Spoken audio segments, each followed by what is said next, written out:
getting your sports day started the right way. This is the Morning Drive Podcast from Double T 97.3, breaking down the biggest games. If Texas Tech does not win the Big 12 football conference, who are you rooting for to win the conference if Tech does not win it this year? Well, busting some chops along the way. I hold back on sending you stuff. I mean, I'm very, very, very judicious. We spend 3 hours a day, 5 days a week together. Why would we need to communicate during the weekends? Right. Save it for the show. We do. We save it for the show. Tune into the Morning Drive live weekdays from 6 to 9 on Lubbock Sports Station, Double T 97.3. Clint Scott's in for Jamie Lent with Jeff McGuire. I'm Chuck Heinz. Nice to have you with us this morning on the Morning Drive. We are your sunrise sports station, but the sun won't rise. Right now we're in that time period where days are really short. Mm-hmm. So the sun doesn't really rise until almost the end of the 7 o'clock hour. Do you like the early dark coming in the evening as well? No. Yeah, me neither. I'm a lighter later guy. Yeah. I'm a big fan of that. Yeah, me too. Yeah, I don't care for that. Big fan of daylight savings time. Okay. Tomorrow we will have, as Jeff mentioned, Optimum Game Day Live coverage from Houston, from NRG, just right outside. We'll have coverage with Jamie will be in Houston, and then Clint is also traveling to Houston today. He's driving, and he'll get there faster than anybody trying to fly there. And then we'll take you all the way up to the Kick tomorrow with our Optimum Game Day Live coverage presented by United Supermarkets. And then after the game, a bonus edition of the Double T 97.3 Coors Light postgame show with our fine and friendly host, Garrett Luft. Yeah, hopefully it's a very, very happy Garrett Luft. Yeah. It takes a little bit for him to be happy. Yeah. Okay. You have to have a near perfect game, right? And even he's what he is. I think he's precisely critical, and he's that coach that just wants you to be better, whether you win or whether you lose. But yeah, it's been there's been some very, very giddy Garrett Luft moments, though, over the past couple of years. Yeah, this year was better. I don't think I had to remind him once that we won the game. Okay, there've been some times where hey, we did win the game. I mean, I know it was ugly, but we did win the game. So kind of keep that in mind. We get this from the Yates Flooring Center chat line. Been reading a lot of horror stories on websites about 90% of Southwest Airlines flights being canceled, including flights to Houston. Yeah. I had a buddy of mine, I say buddy, friend, acquaintance. How about that? Maybe acquaintance. Who had his flight canceled to Houston, yet at the same moment almost, Southwest Airlines delivered him a ad to his social media about flying to Houston. I was already doing that. I was in the motion. Now you want me to buy another one. Hey, we heard you're somehow, some way, little birdie told us you're interested in going to Houston. Right. Click here. Right. Dan in Dallas. Good morning, guys. Getting my last minute work done. Truck is packed and ready. My lucky lady is excited and ready. That's good. All right.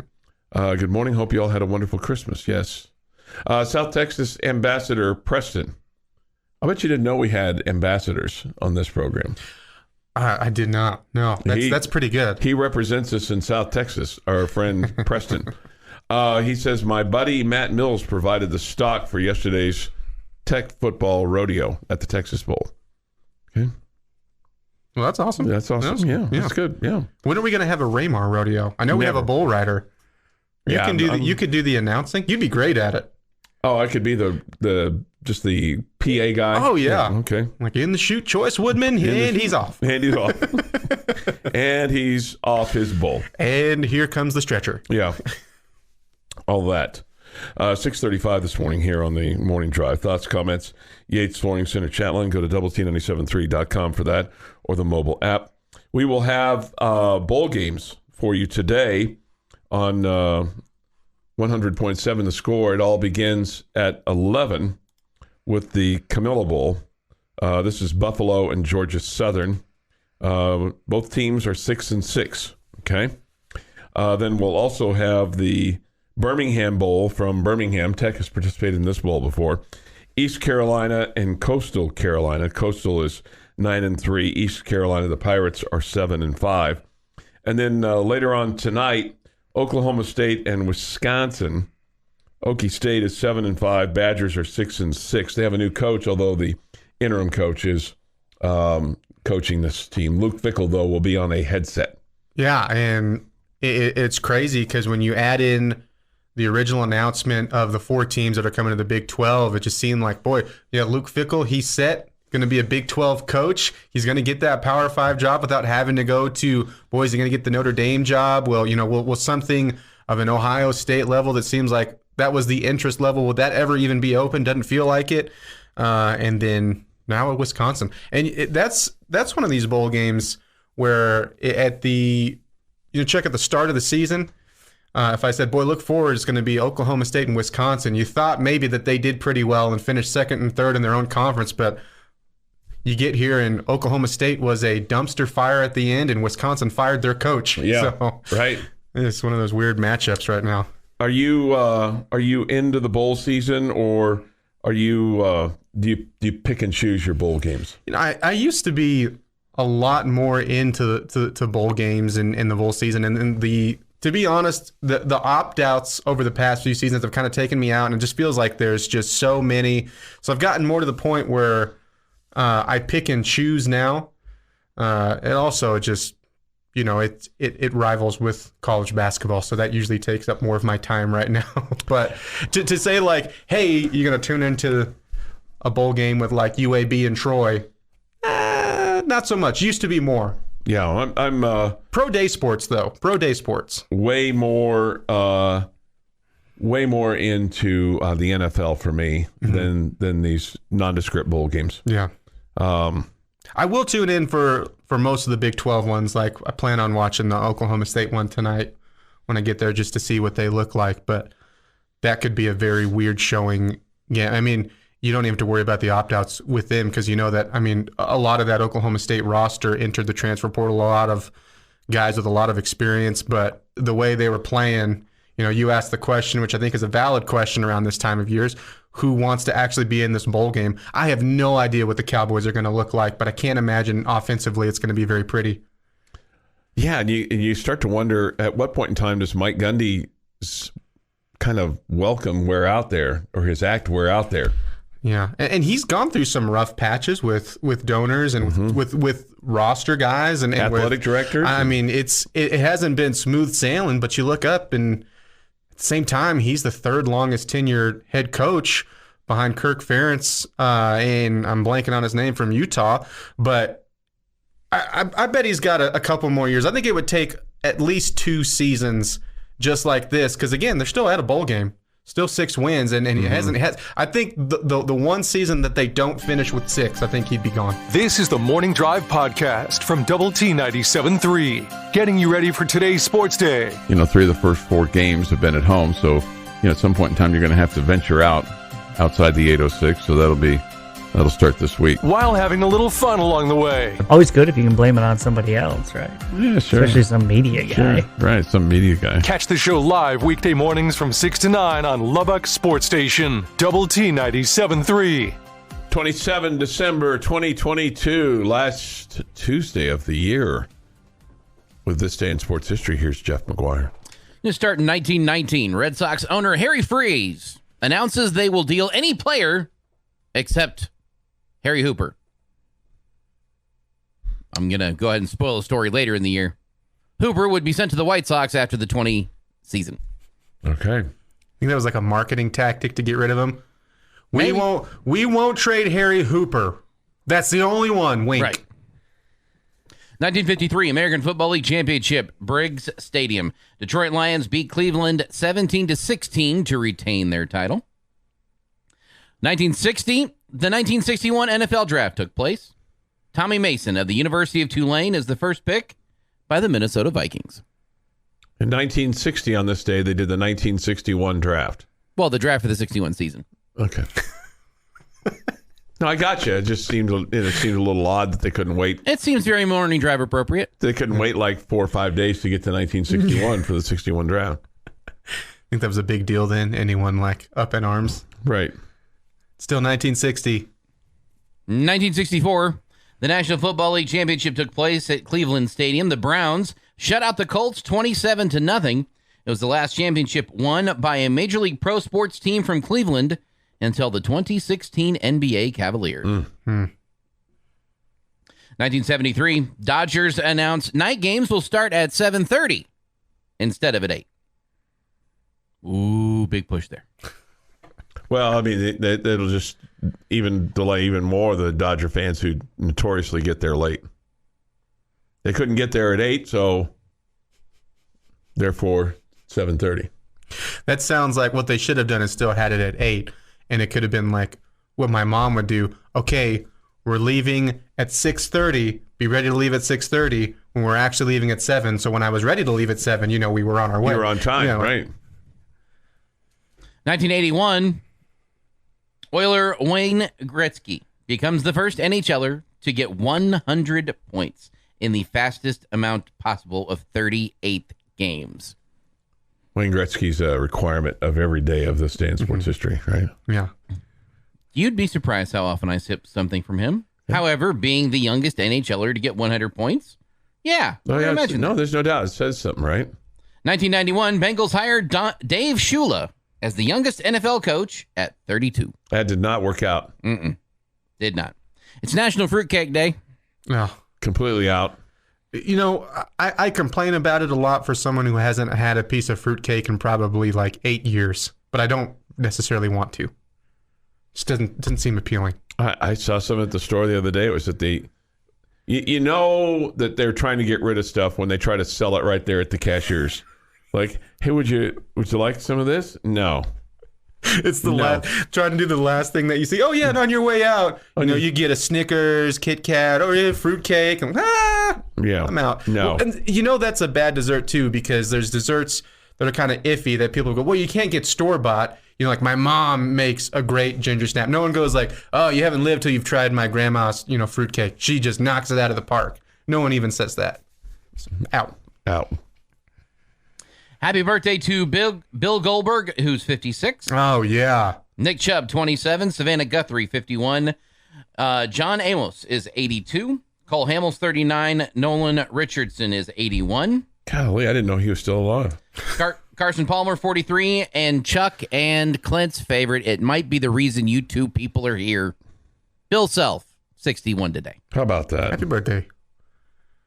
Now I feel disgusted. You feel icky? Yeah. I need a shower again. 1944 in history, World War II dragged on. President Franklin Delano Roosevelt orders the Secretary of War to seize properties belonging to the Montgomery Ward Company because the company refused to comply with the labor agreement. Roosevelt ordered the Secretary of War to seize their plants in New York, Michigan, California, Illinois, Colorado, and Oregon. In his announcement that day, Roosevelt emphasized that the government would, quote, not tolerate any intolerance with the war production in this critical hour, end quote.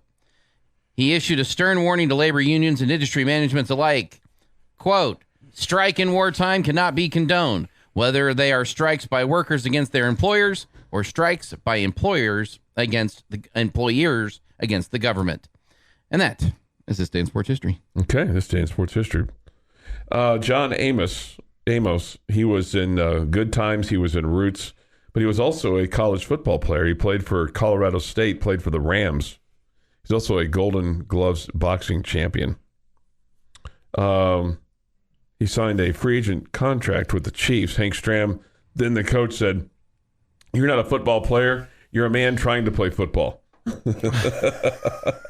He was also Mr. McDowell in Coming to America. Right. So that's all you need to know. And he was the weatherman on the Mary Tyler Moore show back in the day. And he was JJ's father on Good Times. Man, what a shot. You're a man trying to play football. Well, he was honest. Yeah. What a gut punch, though. Yeah, no doubt. What a gut punch. Speaking of nailing something, Jeff McGuire, man, to the front of the line, he said on Friday on this fine radio show. Well, I actually said it Tuesday behind the scenes, but He did. We talked about it Friday on the air. He started calling that there would be Chris Beard news.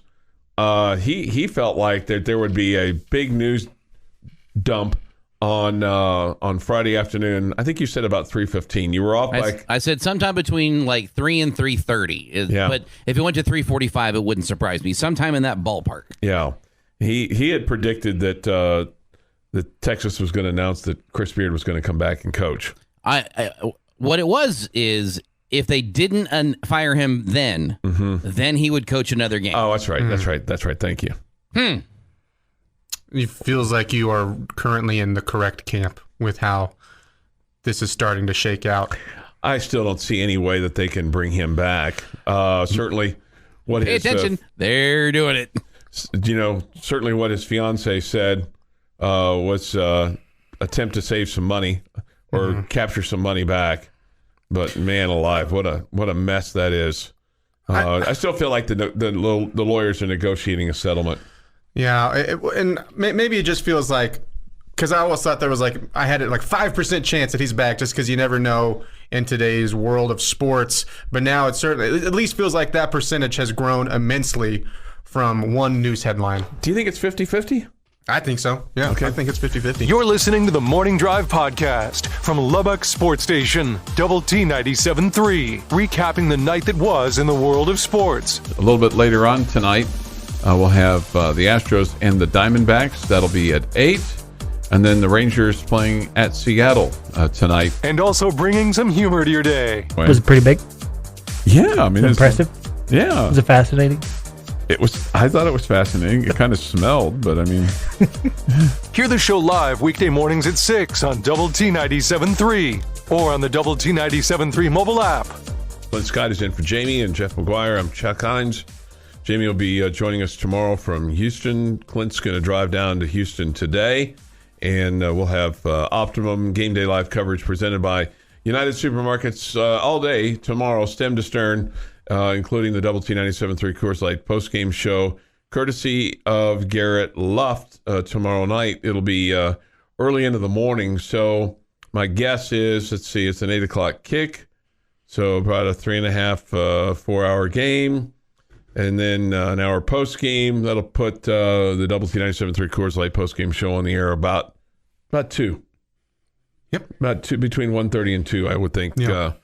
And I think maybe what we should say to him is, you might as well just carry it to the morning drive. Yeah, just have a 4-hour party there. Marathon. Yeah. And go all the way to 6. We'll have 20. Well, because then at that point, we could get all the way to 24 hours of live radio. Oh yeah. Oh man, that's everyone's dream, right? Listen to us for 24 hours. Sure. I go to bed thinking about that. Thinking about Ole Miss tomorrow, and they're rushing. Quinshon Judkins is their big stud. 251 attempts, 1,476 net yards. He averages about 5.9 yards per tote.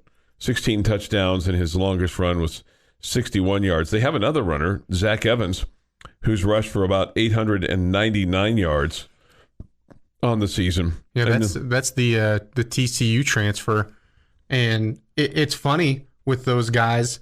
When speculation was happening as far as who you're going to play, what bowl game you're going to be in, and then this kind of started to come to fruition of, boy, it looks like you might actually be facing Ole Miss. And I remember seeing a couple people, and it's just funny with what you expect from Lane Kiffin and what he's had offensively, either as a coordinator, at a head coach from different stops, Alabama, USC.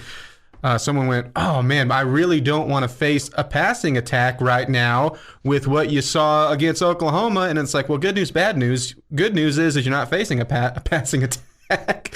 I mean, they can throw it. The bad news is they have the SEC's leading rusher and the best rushing attack out of that conference. Yeah. Their quarterback, Jackson Dart, 201 of 321. He has thrown 8 picks, 2,613 yards, and 18 touchdowns on the season. Are you bullish on Tyler Shuck, or are you just wondering if he's going to be here next year, or do you wonder how effective he can be tomorrow night? Given that his level of competition that he's played against hasn't been what the other fellas faced. It's certainly not Donovan Smith, who's no longer with you. Yeah, I'm interested to see what he does tomorrow because I think, as you mentioned, of the 3 teams he faced, I think this will still be the best defense that he'll see. Well, other than Iowa State, but Iowa State, you're going back and forth in a weird game. But overall team, I think this is the best one that you will see. And does he play well? Does he have the offense going? Yeah, I have all those questions. I think he can. I think he will. But the second question is where I'm at right now. Is he even going to be here next year? And whether it is testing draft waters, whether it's sticking around and then seeing if he's on another campus, I wouldn't guess that he would transfer again. Again, you never know at this point. I think if he left, it would be more towards the testing the NFL waters. Now, the draft stock has obviously just fallen off from where he was when he first came here from Oregon, when he was, there was talk, boy, is this the first quarterback that's going to get taken? Is this one of the top 3 quarterbacks? Right. And then you have the double injuries. But still, if that's alluring enough, if, it felt like there was some grumblings there for a little bit after the last win in the quarterback room. And there he grumbled. Yeah, I mean, he grumbled. That's fair. But regardless, there was some stuff being thrown around. I don't know if he's going to be here next year. I mean, he had a little chip on his shoulder after that last game. I mean, he's 82 of 138, 3 interceptions, 6 touchdowns for 1,062 yards. I do think what you saw, though, in those, and with that chip on his shoulder, I would rather have a Tyler Shuck that does have that. Now, maybe not, if he's just calling out teammates or anything like that. And I didn't think it was that bad of what he said, personally. And calling out people in the building that said they didn't have belief in him. Sure. But he called out his fellow quarterback teammates by saying, yeah, I knew I was going to get another chance. Yeah. And so maybe if he goes back. You have a different view on that than Jamie does. I do. So I love how he worded it? No, but what I look at is you finally had a quarterback with some salt. Since he's been here, Tyler Shuck has been so freaking robotic. Like, it's been like, I'm Mr. Quarterback. I do say what I'm supposed to say, do what I'm supposed to do. And man, if I'm just trying to put myself in his shoes of being this kind of the guy, you win the starting job 2 seasons in a row. You have injuries, you have people questioning him, you have people in the fan base calling him a paper quarterback. Again, all fair, because when you're hurt to that extent and you don't see him on the field, you're not seeing him on the field. And those last 3 games, I felt like he answered the bell, and I don't know what's going on in the locker room. Again, if he had that situation again and he was asked the same question, would I have liked to have him either worded it differently or approached it differently? Sure, but I kind of like a little edge to your quarterback. I think offensively at times you needed a little edge. And to be honest, when you look at some of the games that you dropped, you didn't have that. And I don't like the calling out teammates and stuff, but it felt like a pent-up kind of got it out of his system. Now, if he does stick around next year and it's like turns into, oh, man, yeah, knew we were going to lose this game because the wide receivers keep dropping balls and something like that, and I don't think it would progress and snowball to that effect, then that would be bad. But just the one-time kind of offense feeling, I didn't have a huge issue with it. Okay. Does he finish the game tomorrow, or does he get hurt tomorrow? I think he finishes the game tomorrow. Okay. Do we see Baron Morton tomorrow? I do. I think it'll be the same deal. I think we will see. Well, I guess since Donovan Smith won't be there, we'll see the two main ones in some facet. But Baron, I mean, they'll use Baron differently than they would use Donovan Smith. I mean, they're not going to use him in that same role. Right. They're not going to put him as like an up back spot and throw stuff like that. Or at least we think. Or hand the ball off or flip it to him or something like that. I think we will see him on the field in some way or fashion, whether it be a play or 5 plays. I think we'll see something. Were you sorry to see Donovan Smith go? Yeah, I was. I really, really enjoyed him. And obviously, you need as much depth at that spot as possible. Mm-hmm. But I loved what you were doing with him late in the season. I understood it. Didn't love that he went to Houston. Didn't love that he'll be back in the conference immediately. But I understood his move. When you were singing those those lyrics there just for a second ago, I thought you were going to break into a little Mr. Roboto. Are you familiar with that song? Domo arigato, Mr. Roboto. Yeah, Domo. Yeah. Domo. Domo? Domo. Yeah. Right. I thought maybe for a second there you were headed that way. 7:23 this morning here on the morning drive. Give me somebody who could have a big game for you tomorrow. I've got pegged Krishan Merriweather on the defensive side, and I think you're going to see a lot of kind of second level tackles. I mean, you mentioned, especially the top two running backs there with the rushing attack. You're going to need that. You're going to see a lot of chunk ones. How about offensively? Offensively, boy, give me Taj Brooks. Okay. I'm going with Taj. I was thinking Saradrick, and then I was also thinking Xavier White. Yeah, I think just with your rushing attack, because you saw that really get really good at the end and started to use it a little more consistently. I think it could be Taj or Saradrick. I think you'll use them evenly. My guess is maybe Saradrick gets a few more yards, but Taj gets a few closer touchdowns. Your morning dose of coffee and sports. This is the Morning Drive Podcast from Double T 97.3. Catch the show live weekdays from 6 to 9 on Double T 97.3 FM or on the Double T 97.3 mobile app. Jamie's question of the day on Double T 97.3 is presented by Bizarre Solutions. Call them today for a free cybersecurity audit. All right, what you got for me? You know that I secretly covet take versus take, right? Oh, you do? Oh, yeah. You should have told me. We could have just transferred it, made a trade for it. Is that transient property? Yeah, I have explicit instructions from Jamie Lent not to let that happen, actually. So, sorry. Would you rather be a competitor on take versus take, or would you rather have the questions? Because I think you would do both at both. I'd like to answer the questions. But I'll answer your question, and so will Jeff, and so will our fine listening audience. Well, I'll tell you what. I'll hand out points today for Jamie's question of the day, and we'll get it as close to take versus take as possible. Okay. We don't have to get into how bullish we are on the Cowboys yet for this question, but I do want to go to the NFL and to the Cowboys. Mm-hmm. One, and I know you still have the faintest, most outside of shots to getting the 1 seed and not being the top wild card, but in the very slim chances of that we'll approach it that way today. If you are a Cowboys fan and you're looking at who could be your first opponent between the Bucs and the Panthers, are you rooting for one to win out of who you would rather face, or do you care? I don't want to face Tom Brady. Yeah. I mean, I think until he's like dead and buried, he's a guy that can single-handedly will his team to a victory. And I'm not sure there's anybody else in the NFL that has that ability right now to do that. Mm-hmm. Where he could. And I know he's 45 years old, but I mean, the dude just finds a way to win. Mm-hmm. Yeah. Obviously, the legend has not left.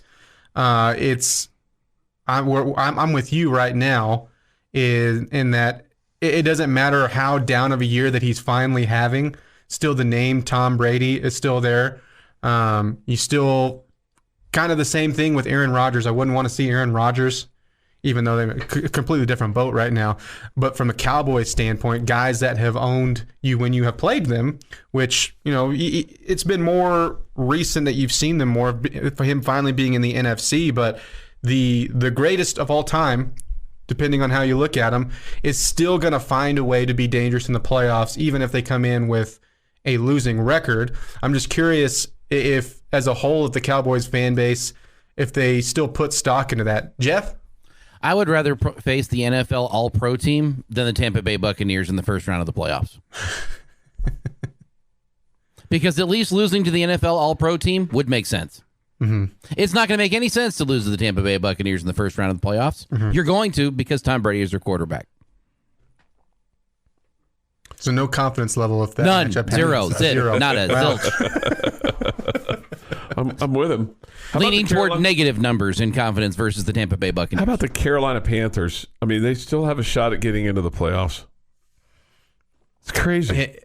Well, and they fired their coach. they fire their coach, and as of right now, the way that their schedule shapes out, I mean, they control their own destiny. Those two teams are going to go head-to-head this week. So really, it's more of now they would still figuratively have to win out, but really the question for Jamie's question of the day goes to, boy, if you're tuning in this Sunday, who are you rooting for? And I would guess it would almost all of Dallas fans would be going all the way in on Carolina this week. Yeah, I mean, Tom Brady's a vampire, until you drive a stake through his heart. Even then, kind of feel like that he'll be able to rise up. Boy, yeah, I can imagine him sleeping in a coffin now after taking a nice avocado shake and just rising. Do you think anybody in the NFL wants to face Tom Brady in the playoffs? No, I don't think anybody does.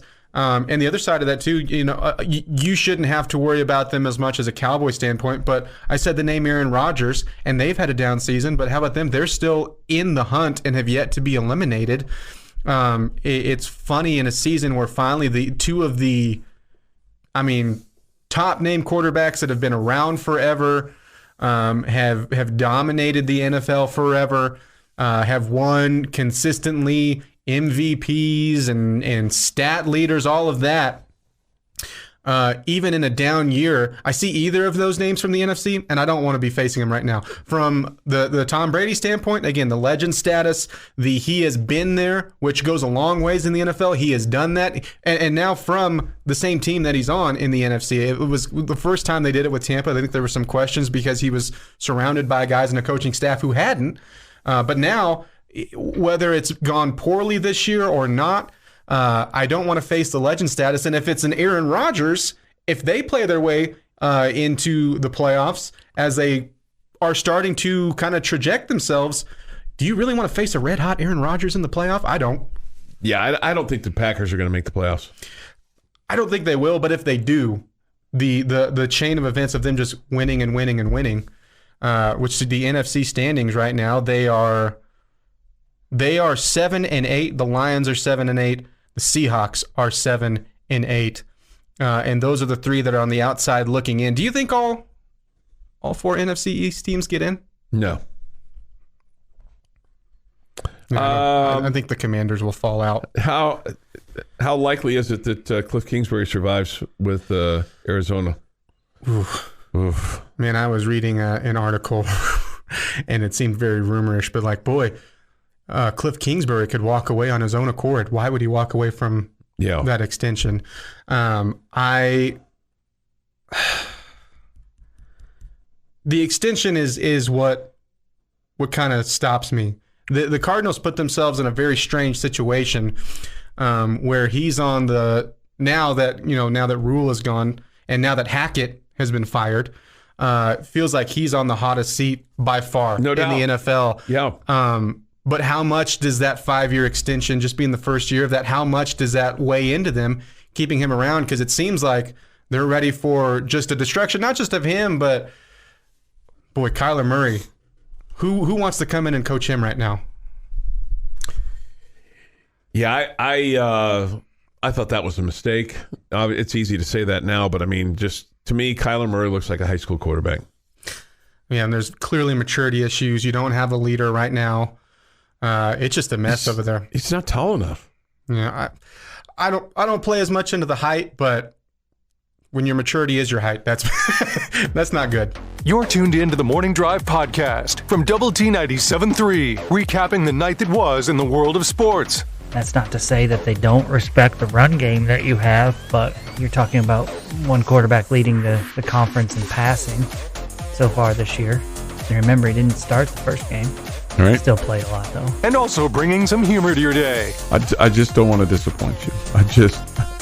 As much as I disappoint you, I don't want to disappoint you in some things that you expect from me. Hear the show live weekday mornings at 6 on Double T 97.3 or on the Double T 97.3 mobile app. 8:01 this morning on the Morning Drive. Good morning with Jamie Lent out, Clint Scott in, Jeff McGuire in. I'm Chuck Heinz. Nice to have you with us this morning as we come to you from the First United Bank studio here in downtown Lubbock, and anxious to hear from you this morning on the Yates Flooring Center chat line. Go to doublet97.3.com for that, or the mobile app. Benchmark Hotline is open as well at 806-771-0973. You can go to the Double T 97.3 mobile app presented by Happy State Bank to weigh in on the Yates Flooring Center chat line. Clint and Chuck, this is discombobulating. Well, I'm sorry. It's discombobulating. I think it's a compliment of being discombobulated. That's what I'll go with. Okay. That's one of those fun words that you don't get to use every day. Right. So that's why it's a good thing that we got to see it and read it. Mm-hmm. Let's see.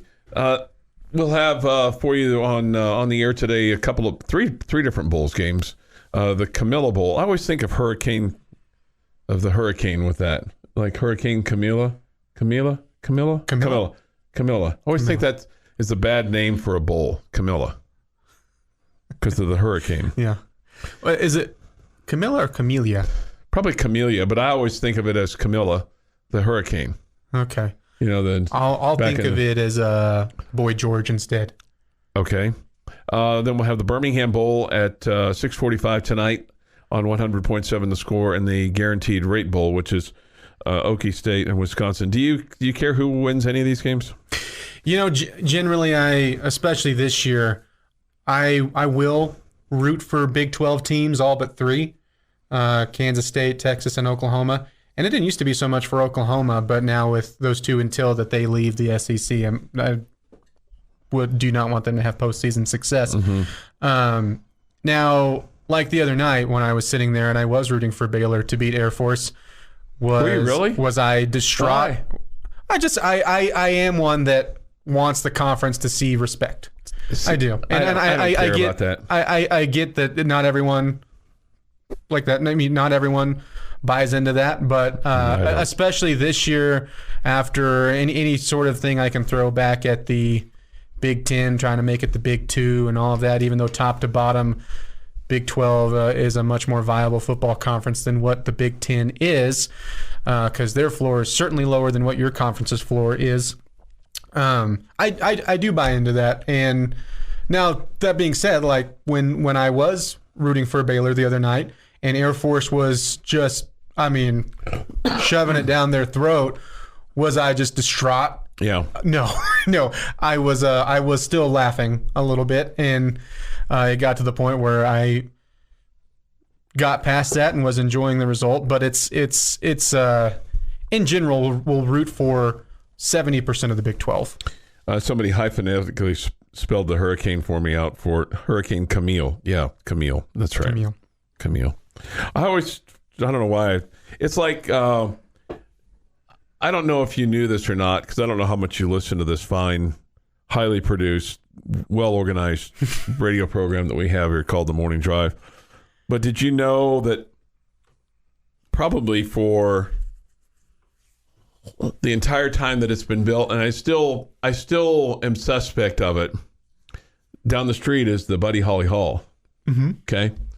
And it's built on a site that was destroyed by the Lubbock tornado in 1970. I just thought it was really weird that they had a tornado symbol on the side of the Buddy Holly Hall building. I didn't understand that. I thought that was kind of weird, but people have pointed out to me, including my wife and daughter number one, that it's actually Buddy Holly's initials that are scribbled out there that makes it look like a tornado symbol. Okay, so I need to go driven by it a ton, been to it a couple times now. I need to really focus in on the tornado scribble, because I hadn't noticed that once. I mean, that was his. And I talked to others signature. about that too, and they were in complete agreement with me on that. But that the tornado's an odd choice. Yeah, it was an odd choice for to have on. It's like we're mocking the tornado or mocking tornadoes in general. Yeah, but it's not. It's Buddy Holly's initials that are on there. I had no idea. See, learn something new every day. It's trivial, okay, but you do kind of pick up some things. I couldn't care less about respect for the Big 12. I care about two teams in the Big 12, and that's it. I mean, The Big 12 can lose all their bowl games. I'm not rooting for TCU on Saturday in the college football semifinal. I won't root for them if they get to the national championship game. I didn't root for Baylor when they got to the national championship game in college basketball. So